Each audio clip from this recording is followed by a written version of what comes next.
দেখুন বন্ধুরা, চিংড়ি মাছ নিয়ে এসছে। চিংড়ি মাছগুলো দেখুন কত সুন্দর।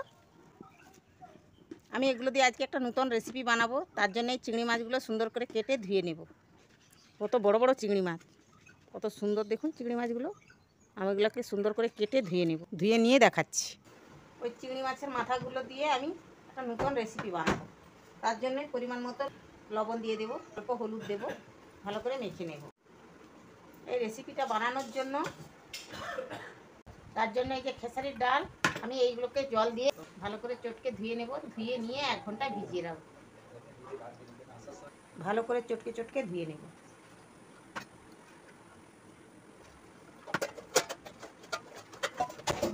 আমি 1 ঘন্টার জন্য রেখে দেব। বন্ধুরা, 1 ঘন্টা হয়ে গেছে। দেখুন ডালটা খুব সুন্দর ভিজে গেছে। আমি এটা বেটে নেব মিক্সিতে। আর এই যে চিংড়ি মাছের মাথাগুলো, কত বড় বড় মাথাগুলো, আমি চিংড়ি মাছের মাথাগুলো আমি ওই মিক্সিতেই বেটে নেব।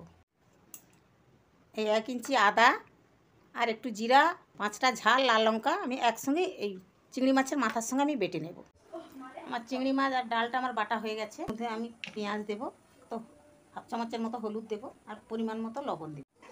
এটা ভালো করে মেখে নেবো হাত দিয়ে। আমার মাখানো হয়ে গেছে। মাখাটা ঠিক এইরকম হবে। কড়াইতে তেল গরম হয়ে গিয়েছে। একটা হাত দিয়ে ভালো করে মেখে নিয়েছি। এবার একটা একটা করে বড়ার আকারে শেপ দিয়ে দেবো।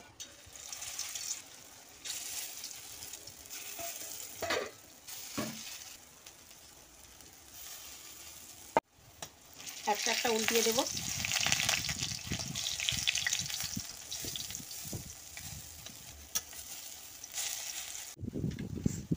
সবগুলো আমি উল্টে দিয়েছি। এইভাবে 2 পাশ ভেজে নেব।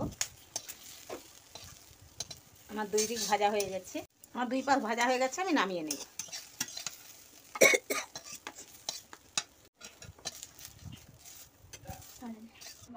দেখুন বন্ধুরা, আমার বড়াগুলো ভাজা হয়ে গেছে। কত সুন্দর হয়েছে দেখুন, কত সুন্দর ভেঙে দেখাচ্ছি। দেখুন একদম মুচমুচে, উপরটা মুচমুচে, ভিতরটা একদম নরম, কত সুন্দর। খেতেও খুব সুস্বাদু। আমি একটা খেয়ে যাচ্ছি। হেবি সুন্দর খেতে, খুব সুন্দর লাগছে। আপনারাও এভাবে বানাবেন, দেখবেন খুব ভালো লাগবে।